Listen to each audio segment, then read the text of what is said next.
yitwa Gabiro Guitar. Gabiro Guitar ni umuhanzi w'umunyarwanda wamenyekanye cyane mu ndirimbo nyinshi cyane yagiye akora zigakundwa mu gihugu cy'u Rwanda.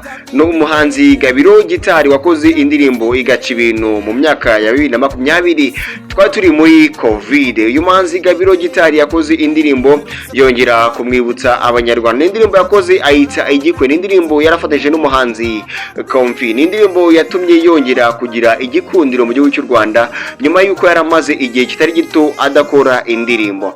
Gusa uyu muhanzi Gabiro Guitar kugira n'ubu ntabwo wamenye ubu ahantu aherereye. Ese byagenze bite ku muhanzi Gabiro Guitar? Nyuma y'igikwa dutayemuze izindi ndirimbo zagiye zikundwa ndetse abanyarwanda benshi barazivibinga, harimo nk'iyise Koma ndetse niyo yise Kure. Indirimbo yise Kure yashimaga Imana avuga ko yamukuye kure cyane. Gusa uyu muhanzi Gabiro Guitar ntabwo akiri kugaragara cyane nk'uko byari byitezwe. Nge nari evode w'abanyarwanda. Ese umuhanzi Gabiro Guitar ese ari hehe, aherereye mu duki? Ese ko abafana benshi cyangwa se abanyarwanda muri rusange bamukumbuye?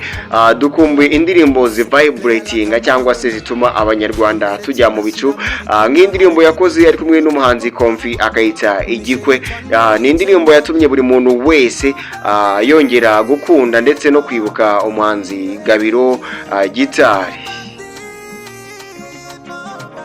Umumotari wanjye akaba ambwiye ko umuhanzi Gabiro Guitar amaze iminsi yahugiye mu bintu byo korora cyane, dore ko afite ifamu y'inkoko amaze iminsi ari kwitaho cyane.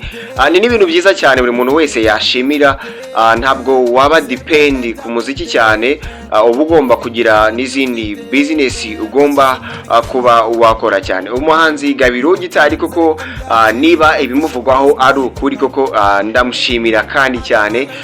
Gusa yibuke ko hari abanyarwanda benshi dutegereje indirimbo nziza cyane zijya kumera nk'igikwe, zongera zikaza zigafata igihe kinini ziri kumvwa n'amatwi y'abanyarwanda.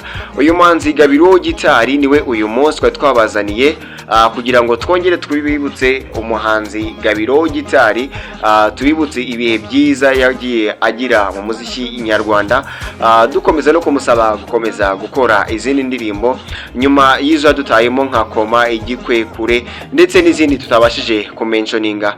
Gusa uyu muhanzi Gabiro Guitar arakumbuye. Nge nari evode w'abanyarwanda.